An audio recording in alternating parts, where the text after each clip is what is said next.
Hello and अस्सलामुअलैकुम। आप देख रहे हैं मोहम्मद यूसुफ यूट्यूब चैनल और मैं हूं डॉक्टर मोहम्मद यूसुफ। आज की हमारी गुफ्तगू का मौजू है रिसर्च पैराडाइम। आज की इस गुफ्तगू में हम आपको बताएंगे कि रिसर्च पैराडाइम क्या होती है, रिसर्च पैराडाइम्स के पिलर्स क्या होते हैं या इसके एलिमेंट्स क्या होते हैं और सोशल साइंसेज में कितनी रिसर्च पैराडाइम्स जो हैं वो पाई जाती हैं।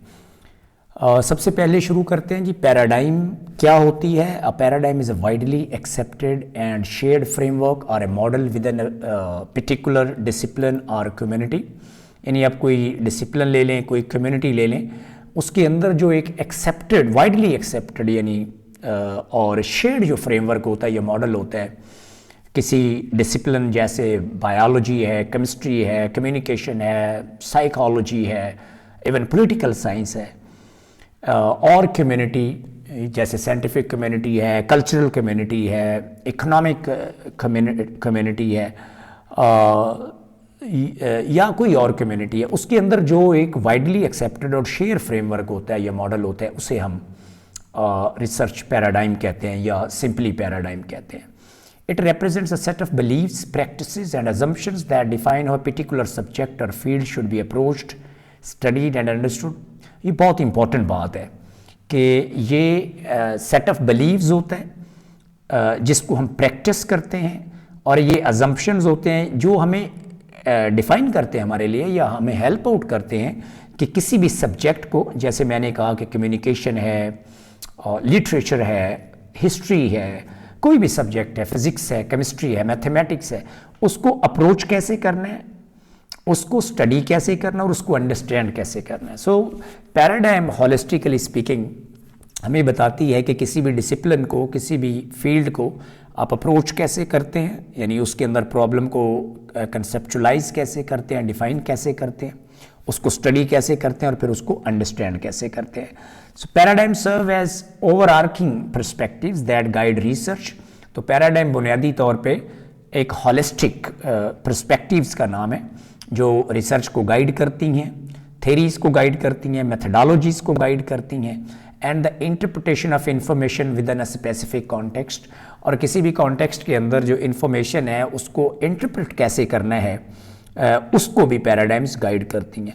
बुनियादी तौर पे हर पैराडाइम के अंदर रियलिटी जो है उसको डिफरेंट तरीके से डिफ़ाइन किया जाता है, नॉलेज को डिफरेंट तरीके से परसीव किया जाता है, वैल्यूज़ का रोल डिफरेंट तरह से अज्यूम किया जाता है, और फिर मेथडोलॉजीज भी हर पैराडाइम्स के अंदर डिफरेंट होती है। तो ये मैंने 4 चीज़ें बताई हैं, आगे जाके मैं इस पर डिटेल से बात करता हूँ। तो बुनियादी तौर पे पैराडाइम्स जो हैं वो फिलोसॉफिकल वाइडली शेयर्ड फ्रेमवर्क या मॉडल होती हैं जो हमें बताती हैं कि किसी पैराडाइम्स के अंदर बिलीव्स क्या हैं, फिर उन बिलीव्स की प्रैक्टिस कैसे होती है और फिर उसके अजम्पशंस कैसे बनते हैं। ये एक बड़ी वाइडली जो यूज्ड डेफिनेशन है पैराडाइम की वो है ग्यूबा 1990 पेज नंबर 17। ये जो ग्यूबा की बुक है पैराडाइम डायलॉग, उसके पेज नंबर 17 पे जो डेफिनेशन है ये मौजूद है, कोट इन कोट। अब कोट इन कोट का मतलब ये है कि ये डेफिनेशन मैंने same as it is from the book ली है, दैट्स वाई मैंने इसको देखे इन्वर्टेड कॉमास के अंदर लिखा, so we call it quote in the language of research. A paradigm is a set of beliefs that guides action. यानी paradigm जो है वो सेट ऑफ बिलीव्स, अकायद का एक सेट होती है दैट गाइड्स एक्शंस, जो भी हम काम करते हैं उसको गाइड करती है, whether of everyday garden variety, यानी आम रोज़मर्रा ज़िंदगी की वो कोई चीज़ हो, और action taken in connection with a discipline inquiry, या कोई हम बड़ी discipline inquiry like scientific research करते हैं, इन्वेस्टिगेशन करते हैं, तो पैराडाइम उसको क्या करती है, गाइड करती है। Thomas कुहन, philosopher of science, introduced the concept of paradigm in his book The Structure of Scientific Revolutions। This is an important thing to remember कि थॉमस कुहन जो था ये पहला वो शख्स था जिसने पैराडाइम जो है उसका कॉन्सेप्ट जो है अपनी किताब the structure of scientific revolution जो है उसके अंदर इंट्रोड्यूस करवाया था। बुनियादी तौर पे जो कुहन था ये फिज़िक्स का प्रोफेसर था, और इसको हम साइंस हिस्टोरियन भी कहते हैं, ये बड़ा नोन था इस हवाले से। According to Kuhn, scientific communities operate with an dominant paradigms. Kuhn का ये मानना था कि साइंटिफिक जो कम्युनिटीज़ होती हैं, जैसे फ़िज़िक्स की कम्युनिटी है, केमिस्ट्री की कम्युनिटी है, इवन अगर फ़िज़िक्स की बात करें तो आप देखें पहले क्लासिक फिजिक्स थी, फिर मॉडर्न फिजिक्स आई, फिर क्वांटम फिजिक्स आई, तो ये पैराडाइम्स है, तीनों पैराडाइम्स हैं। इसी तरह अगर हम कम्युनिकेशन की बात करें तो जो प्रिंटिंग प्रेस है वो एक पैराडाइम कह लें, फिर इलेक्ट्रॉनिक मीडिया उसको दूसरी पैराडाइम कह लें, फिर सोशल मीडिया की एज आई उसको तीसरी पैराडाइम, और इवन इलेक्ट्रॉनिक मीडिया में आप रेडियो जो है जिसको हम ऑडियो मीडिया कहते हैं उसको आप एक पैराडाइम कह लें, फिर वीडियो जो है उसको एक और पैराडाइम कह लें।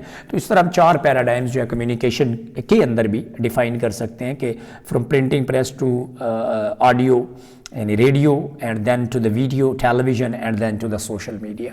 सो कुहन का ये मानना था कि जो साइंटिफिक कम्युनिटीज़ हैं वो एक डोमिनेंट जो पैराडाइम्स होती है जो उस वक्त वाइडली एक्सेप्टेबल होती है और शेयर्ड होती है अमंग द स्कॉलर्स, उसमें काम करते हैं until a shift known as paradigm shift occurs.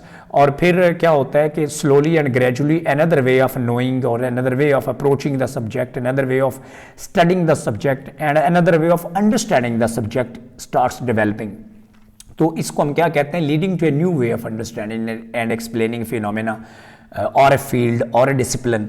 तो इसको हम पैराडाइम शिफ्ट कहते हैं, यानी एक डोमिनेंट पर्सपेक्टिव से या पैराडाइम से चीज़ों को अप्रोच करने, अंडरस्टैंड करने और स्टडी करने से दूसरी पैराडाइम तक का जो सफ़र होता है उसे हम पैराडाइम शिफ्ट कहते हैं। तो ये जो कुहन है उसके 2 बड़े इंपॉर्टेंट कॉन्सेप्ट थे जो उसने इंट्रोड्यूस करवाए अपनी बुक में 1962 में। The name of the book was the structure of scientific revolutions, कि पैराडाइम क्या होती है और फिर पैराडाइम शिफ्ट क्या होती है।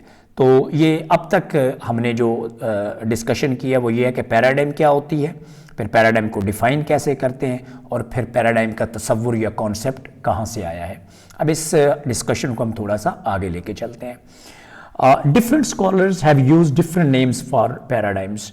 अब जो पैराडाइम है उसके लिए डिफरेंट स्कॉलर जो है वो डिफरेंट नेम यूज़ करते हैं, यानी वो चीज़ होती वो पैराडाइम है लेकिन इसके लिए बाद जो स्कॉलर्स हैं उन्होंने डिफरेंट नेम्स यूज़ किए। मैंने कुछ यहाँ आपके लिए जो है वो इनलिस्ट करने की कोशिश की सो दैट यू कैन अंडरस्टैंड कि बुनियादी तौर पे पैराडाइम जो है वो किस किस नाम से उसको पुकारा जाता है, सो दैट आप कभी कोई किताब डिफरेंट पढ़ें टेक्स्ट तो आपकी क्लैरिटी होनी चाहिए कि एक्चुअली जो टर्म वहाँ पे यूज़ हो रही है वो भी पैराडाइम है।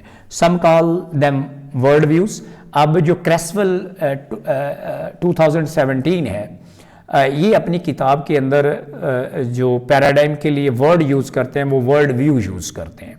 सो बुनियादी तौर पे इन वर्ल्ड व्यू से मुराद इनका भी पैराडाइम होता है, लेकिन ये जो लफ्ज़ यूज़ करते हैं उसको वर्ल्ड व्यू कहते हैं। Some call them as a set of beliefs. Guba 1990 page number 17। अभी मैंने ग्यूबा की डेफिनेशन पिछली स्लाइड के अंदर आपके सामने रखी। सो ये कहते हैं कि ये सेट ऑफ बिलीव्स होता है, यानी हकीकत क्या है जिसको हम ऑन्टोलॉजी कहते हैं। देन थ्योरी ऑफ नॉलेज क्या है जिसको हम एपिस्टेमोलॉजी कहते हैं। देन एक्सियोलॉजी क्या है, role of values in knowledge creation. And then of course methodology क्या है, how to acquire the knowledge और इन्वेस्टिगेट दी नॉलेज और how to reach the knowledge. तो ये 4 चीज़ें हैं, तो इसको हम सेट ऑफ बिलीव्स कहते हैं। Others have called them paradigms. तो ये जो स्कॉलर्स है ये वाला बुनियादी तौर पे एक बुक चैप्टर है इन दोनों ऑथर्स ने मिलकर लिखा जिसमें ग्यूबा जो है वो सेकंड ऑथर है। इसके अंदर ये इसको पैराडाइम्स कहते हैं। सो ये ओरिजिनली पैराडाइम्स जो है कुहन के बाद फिर इन्होंने इसको यूज़ किया। फिर मर्टन्स 1998 ये भी इसको पैराडाइम कहते हैं। एपिस्टेमोलॉजीज़ एंड मेथडोलॉजीज़। अब क्रोटी 1998 जो है वो पैराडाइम के लिए जो लफ्ज़ है वो एपिस्टेमोलॉजीज़ एंड मेथडोलॉजीज़ यूज़ करते हैं। हालांकि मैं अपनी अगली आने वाली गुफ्तगू में आपको बताऊंगा कि methodologies are a different thing from paradigm. Paradigm different चीज़ हैं कंसेप्चुअली स्पीकिंग, और मेथडोलॉजीज़ जो डिफरेंट। तो ये इस वजह से जो काफ़ी कन्फ्यूजन पैदा होती है कि डिफरेंट स्कॉलर जो है वो इंटरचेंजेबली जो है डिफरेंट नेम यूज़ करते हैं, हालांकि इसके अंदर क्लैरिटी होनी चाहिए। तो दैट्स वाई मैं यहाँ पे आपको आपके सामने ये लेके आया हूँ ताकि आपकी थॉरो अंडरस्टैंडिंग होनी चाहिए कि पैराडाइम्स के लिए क्या क्या नाम यूज़ होते हैं और कहाँ से कन्फ्यूजन जो है वो जन्म लेती है। और ब्रॉडली कंसीव्ड मेथडोलॉजीज़ न्यूमैन 2000, ये न्यूमैन की जो किताब है social research methods qualitative and quantitative approaches. अब ये भी जो है पैराडाइम्स के लिए जो लफ्ज़ यूज़ करती है ये किताब वो मेथडोलॉजीज़ यूज़ करती है और यहाँ से बड़ी कन्फ्यूजन पैदा होती है। तो ये जो मैंने आपके सामने 5 स्कॉलर जो है वो आपके लिए लेके आया हूँ क्रेसवेल लेके आया हूँ, ग्यूबा लेके आया हूँ, then this one and then Mertens and then Crotty and then Newman. तो ये स्कॉलर्स डिफरेंट नेम यूज़ करते हैं पैराडाइम के लिए, लेकिन बुनियादी तौर पे जो वो डिफ़ाइन करते हैं उससे मुराद उनकी पैराडाइम होती। तो जब भी आप ये किताबें आप पढ़ें, और ये मैंने इंटेक्स साइटेशन की हैं, एंड पे रेफरेंसेस में आपको इनकी मुकम्मल रेफरेंस एंट्रीज मिल जाएंगी, और ये किताबें अगर आप इनको पढ़ना चाहते हैं तो आप नीचे कमेंट्स बॉक्स में अगर इनको मेंशन करें तो I can share the soft version of these books as well, PDF, so that you can have a thorough reading and understanding about the concept of paradigm and how paradigms are different from methodologies और even एपिस्टेमोलॉजीज़, because epistemology जो है या और एपिस्टेमोलॉजीज़ जो है इन्हें हम theory of knowledge कहते हैं कि इल्म क्या है, so they are quite different from the paradigms, क्योंकि epistemologies are subset of paradigms. इसी तरह methodologies are also subset of paradigms. So paradigms बड़ी हैं दूसरे लफ्ज़ों में, एपिस्टेमोलॉजीज़ उनके अंदर आती हैं, मैथडोलॉजीज़ उनके अंदर आती हैं। सो मेरे ख्याल में ये जो टर्म्स हैं इस तरह इंटरचेंजेबली यूज़ नहीं करनी चाहिए। अब हम कुछ बात करते हैं कि जी सोशल साइंसेस के अंदर कितनी पैराडाइम्स हैं। Some social sciences paradigms are listed as positivism है, फिर पोस्ट पॉजिटिविज्म है, इंटरप्रेटिव पैराडाइम है और क्रिटिकल पैराडाइम्स है। तो बुनियादी तौर पे ये चार ब्रॉड जो है वो पैराडाइम्स हैं जो सोशल साइंसेस के अंदर यूज़ होती हैं। कुछ स्कॉलर जो हैं इनको दो में भी डिवाइड करते हैं, जैसे इन्वेस्टिगेटिंग कम्युनिकेशन जो टेक्स्ट है, बुक है, an introduction to research methods, ये एक बड़ा अथॉरिटेटिव टेक्स्ट है, बड़ा जो है सेमिनल टेक्स्ट है on communication, written by the communication scholars. ये सोशल साइंस पैराडाइम को दो हिस्सों में डिवाइड करते हैं, positivistic paradigm and naturalistic paradigm. So वो जो interpretive paradigm and critical paradigm उसको नेचुरलिस्टिक पैराडाइम, और पॉजिटिविज्म और पोस्ट पॉजिटिविज्म को वो पॉजिटिविस्टिक पैराडाइम या पोस्ट पॉजिटिविस्टिक पैराडाइम के अंदर ट्रीट करते हैं। So that's one of the difference as well. तो हम आगे अगली अपनी जो अब डिस्कशन इससे आगे करेंगे, जो मैं आपके साथ डिस्कशन करूंगा, उसमें हम इन चारों पैराडाइम्स के बारे में बात करना चाहेंगे कि ये कैसे डिफरेंट होती हैं एक दूसरे से। तो लेट्स मूव फॉरवर्ड। सबसे पहले जो बात आपको बताने वाली है, जो आपके साथ शेयर करनी है, वो ये है कि एलिमेंट्स और pillars of A paradigm. Paradigms बनी किस चीज़ से होती है? कोई भी पैराडाइम, यानी चाहे हम पॉजिटिविस्टिक पैराडाइम की बात करें, पोस्ट पॉजिटिविस्टिक पैराडाइम की बात करें, इंटरप्रेटिव पैराडाइम की बात करें या क्रिटिकल पैराडाइम की बात करें, या इवन ब्रॉडली स्पीकिंग दो पैराडाइम्स जैसे मैंने कहा कि post positivistic paradigm and naturalistic paradigm, वो इन चार चीज़ों से बनी होती हैं। उनके जो कंपोनेंट्स होते हैं, जो एलिमेंट्स होते हैं, वो ये चार होते हैं।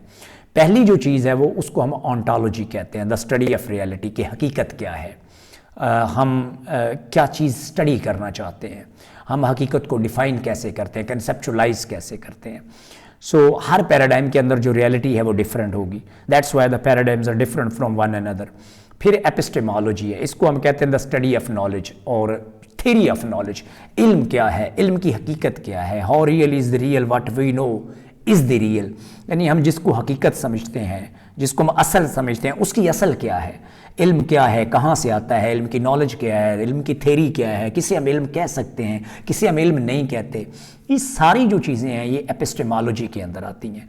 देन एक्सियोलॉजी है, द स्टडी ऑफ वैल्यूज़, यानी जो वैल्यूज़ होती हैं नॉलेज की तख्लीक के अंदर उनका क्या रोल होता है, क्या वैल्यूज़ नॉलेज का हिस्सा होती हैं, क्या वैल्यूज़ जो हैं वो नॉलेज क्रिएशन को गाइड करती हैं, क्या वैल्यूज़ को नॉलेज क्रिएशन का हिस्सा नहीं होना चाहिए। तो ये वाली जो बहस है इसे हम एक्सियोलॉजी कहते हैं। And then the last thing is methodology, how the knowledge is gained और how study is conducted. So this is very important. हकीकत क्या है, इल्म क्या है, इल्म की तख्लीक में वैल्यूज़ का रोल क्या है, और फिर जो हकीकत या नॉलेज है उसको अगर हमने हासिल करना है तो फिर उसके लिए हम मेथडोलॉजी यूज़ करते हैं। तो स्टडी कंडक्ट कैसे करनी है कि हम उसकी ऑन्टोलॉजी, एपिस्टेमोलॉजी और एक्सियोलॉजी को स्टडी कर सकें, वो हमें मेथडोलॉजी बताती है। सो इस बहस को अगर हम सम अप करें, कंक्लूड करें, तो जो एक पैराडाइम होती है उसके ये चार एलिमेंट्स होते हैं, ontology, epistemology, axiology and methodology. अब हम इन चारों जो पैराडाइम्स हैं, अगर इनकी हम ऑन्टोलॉजीज़ देखें, एपिस्टेमोलॉजीज़ देखें, एक्सियोलॉजीज़ देखें और मेथडोलॉजीज़ देखें तो ज़्यादा क्लैरिटीज़ होगी। मैं कुछ यहाँ पे एग्जांपल्स दूंगा और फिर नेक्स्ट जो हमारी गुफ्तगू होगी उसमें हम आपको जो डिफरेंट पैराडाइम्स हैं उनके ontology, epistemology, axiology and methodologies के बारे में बताएंगे, so that you can have a comparative analysis of them. So अभी हम थोड़ा सा इसकी पैराडाइम्स की मिसालें क्या हैं, पैराडाइम डिफरेंट फील्ड्स के अंदर कैसे यूज़ होती हैं, उसकी थोड़ी सी बात करते हैं। In a broader sense paradigms can be found in various areas beyond science, यानी अभी थोड़ी देर पहले हमने बात की फिज़िक्स की, जिसमें मैंने कहा क्लासिक फिज़िक्स है, फिर मॉडर्न फिज़िक्स है, फिर क्वांटम फिज़िक्स है।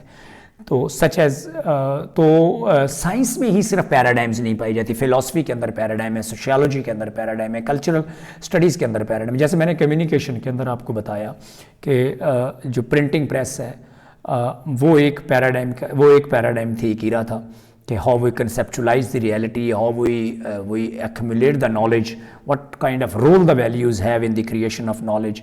एंड देन ये जो पैराडाइम्स होती हैं, they shape the way people think, define problems and conduct research within a particular discipline. This is very very important कि जो पैराडाइम होती है वो डिफाइन करती है कि हम सोचते कैसे हैं, हम प्रॉब्लम्स को डिफाइन कैसे करते हैं, और फिर उन प्रॉब्लम्स को सॉल्व करने के लिए हम रिसर्च किसी पर्टिकुलर डिसिप्लिन के अंदर कंडक्ट कैसे करते हैं। तो हर डिसिप्लिन की अपनी पैराडाइम होती है। Paradigms provide a shared framework that helps establish common grounds and understanding among the practitioners in a given field। तो पैराडाइम्स हमें एक शेयर्ड व्यू बताती हैं, एक शेयर्ड फ्रेमवर्क बताती हैं, जिससे हम किसी भी प्रॉब्लम को उसको डिफाइन कर सकते हैं, उसको अंडरस्टैंड कर सकते हैं, फिर उसको सॉल्व कर सकते हैं। और अगर जो लोग एक ही फील्ड से अगर ना हों तो उन्हें फिर उन प्रॉब्लम्स को अंडरस्टैंड करने में प्रॉब्लम होती है। तो दैट्स वाई पैराडाइम का नॉलेज होना बहुत ज़रूरी है। सो अब कुछ एग्जांपल्स पे बात कर लेते हैं जी। Examples of paradigms, scientific paradigms अभी मैंने बात की, तो Newtonian physics was a dominant paradigm until the early 20th century when it was replaced by Einstein's theory of relativity. तो क्लासिक फिजिक्स, फिर modern physics and then Einstein's theory of relativity representing a significant paradigm shift. तो time जो है वो absolute है या नहीं है, स्पेस एब्सोल्यूट है या नहीं है। तो अगर हम क्लासिक फिज़िक्स की बात करें तो उसके अंदर दोनों टाइम और स्पेस दोनों एब्सोल्यूट थे, लेकिन फिर जैसे जैसे मॉडर्न फिज़िक्स आई, आइंस्टाइन्स रिलेटिविटी थ्योरी आई, तो टाइम और स्पेस की जो एब्सोल्यूटनेस है वो रिलेटिव होती गई। So that's why how the paradigm shift changes the way we think and define the reality about the things. Then cultural paradigm है जी, the shift from a traditional agrarian society to an industrialized one that can be considered as a cultural paradigm shift influencing the values, lifestyles and social cultures। आप देखें कोई भी जो मुआशरा है, कोई भी जो सोसाइटी है, शुरू के अंदर वो एग्रेरियन जो है या एग्रीकल्चरल सोसाइटी होती है, फिर with the passage of time वो इंडस्ट्रियलाइज सोसाइटी बनती है जिसमें टेक्नोलॉजिकल इनोवेशंस आती हैं। तो जैसे जैसे सोसाइटी जो है वो उसके अंदर इनोवेशंस आती हैं, वो टेक्नोलॉजिकली एडवांस्ड होती है, तो जो वैल्यूज़ हैं, जो कस्टम्स हैं, जो लाइफस्टाइल्स हैं, जो सोशल स्ट्रक्चर्स हैं, वो चेंज हो जाती हैं। तो हम कहते हैं कि पैराडाइम शिफ्ट आती है from one era to another era. इसी तरह एजुकेशनल पैराडाइम है the transition from a teacher centred approach to a student centred approach. तो शुरू में टीचर जो है वो इंस्ट्रक्टर होता था, स्टूडेंट सिर्फ सुनते थे, इसे हम टीचर सेंट्रिक अप्रोच कहते हैं। फिर इसमें ट्रांजिशन आई कि स्टूडेंट सेंटर्ड अप्रोच आई कि टीचर पढ़ाता है, स्टूडेंट से फीडबैक लेते हैं कि उसको समझ आई है कि नहीं। In education reflect a shift in education paradigm. So I mean a shift from one way of thinking or teaching to another way of thinking and teaching जो है उसे हम पैराडाइम शिफ्ट कहते हैं। तो ये हर फील्ड के अंदर देखें, कल्चरल फील्ड हो, एजुकेशनल फील्ड हो, इवन साइंस की फील्ड हो, उसके अंदर जो है वो इनोवेशंस आती रहती हैं, पैराडाइम शिफ्ट होती रहती हैं from one dominant way of thinking to another dominant way of thinking. हम इवॉल्व करते रहते हैं। फिर टेक्नोलॉजिकल पैराडाइम है the advent of the internet and the shifting from a pre digital to a digital era represents a technological paradigm shift impacting communication, commerce and information access।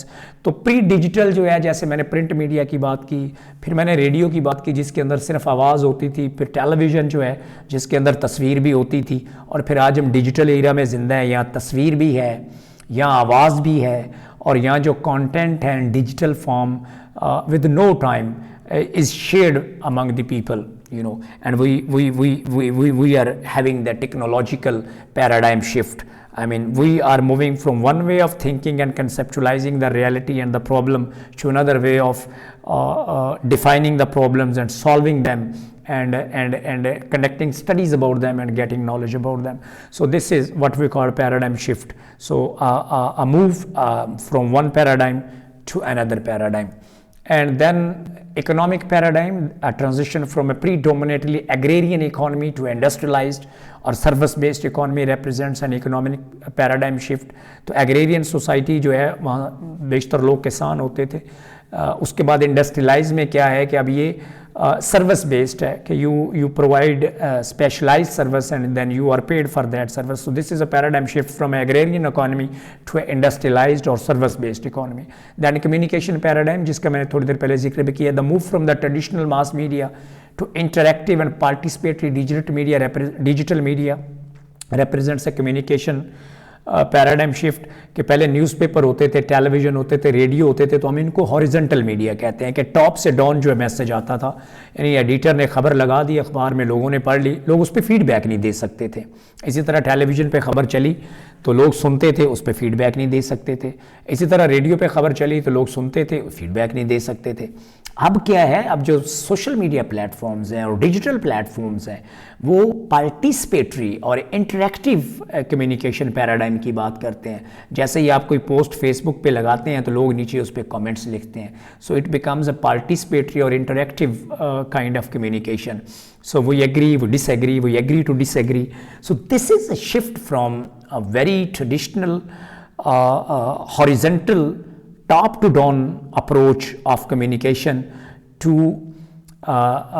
vertical, I mean horizontal. यानी vertical approach क्या थी कि traditional media से top से down messages आते थे, इसको हम ट्रेडिशनल भी कहते हैं.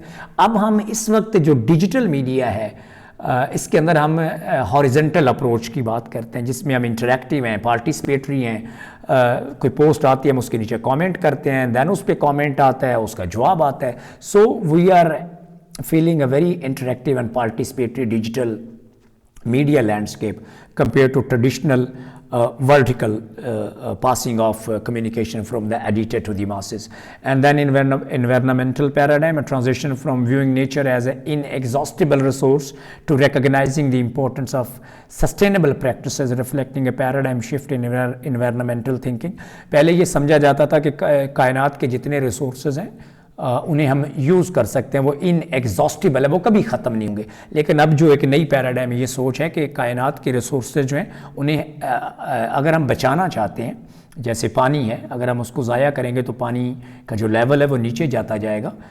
इसी तरह बाकी जो रिसोर्सेज हैं उनको अगर हम सस्टेनेबल प्रैक्टिसेस जो हैं वो अडॉप्ट करेंगे तो हम उन रिसोर्सेज को बचा सकते हैं, हम उन रिसोर्सेज को for the longer period of time use कर सकते हैं. तो inexhaustible resources to sustainable practices to protect those resources is a significant shift in the environmental paradigm. So this is how we are changing our perspective from one paradigm to another paradigm, which we call paradigm shift. Then to summarize, अगर हम इस आज की सारी गुफ्तगू को summarize करें तो हम कह सकते हैं कि these examples illustrate how paradigms shape our understanding and influence the way we approach various aspects of life, from scientific endeavors to the cultural, educational, technological and societal perspectives. तो हमें पैराडाइम हर जगह नज़र आती हैं, चाहे वो कल्चरल पैराडाइम्स हों, चाहे वो एजुकेशनल डोमेन्स हों, चाहे वो टेक्नोलॉजिकल इराज हों, चाहे वो सोसाइटल पर्सपेक्टिव्स हों. I mean whatever we may talk about, we will find paradigms there, and we will find paradigm shift as well.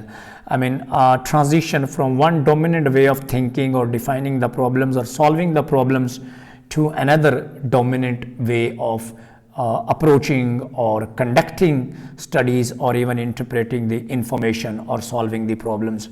So ये मैंने ज़रा इसको highlight किया है. This is the crux of all this discussion about the paradigm which we have today. Paradigm shifts often involve fundamental changes in underlying assumptions.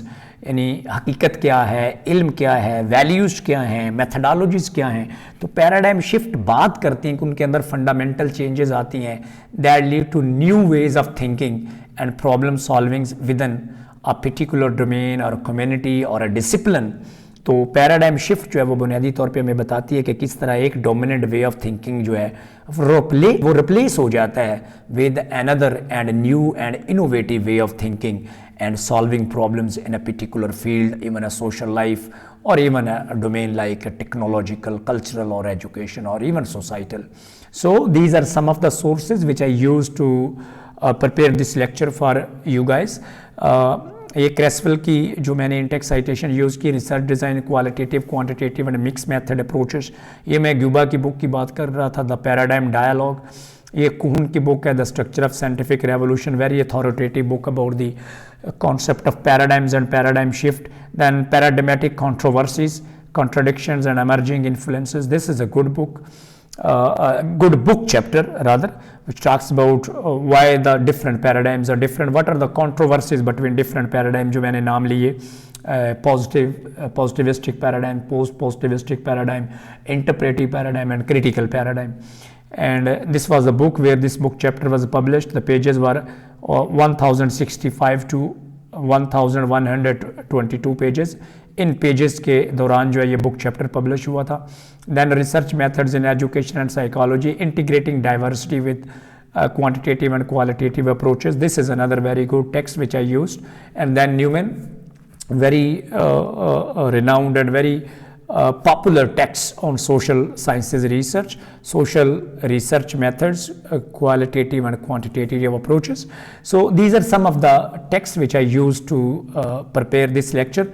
मुझे उम्मीद है कि आपको इस आज की गुफ्तगू के नतीजे में जो पैराडाइम का कॉन्सेप्ट है, पैराडाइम के एलिमेंट्स क्या हैं, पैराडाइम कितनी है सोशल साइंसेज के अंदर, फिर पैराडाइम शिफ्ट क्या है, फिर पैराडाइम के डिफरेंट डिसिप्लिन के अंदर एग्जांपल्स क्या हैं, इसके बारे में क्लैरिटी होगी। अगर आपका कोई सवाल हो, कोई फीडबैक हो, कोई एम्बिग्यूटी हो जिसकी आप क्लैरिटी चाहते हों, तो आप नीचे कमेंट्स बॉक्स में लिख सकते हैं। I would love to answer all your questions, queries and thoughts.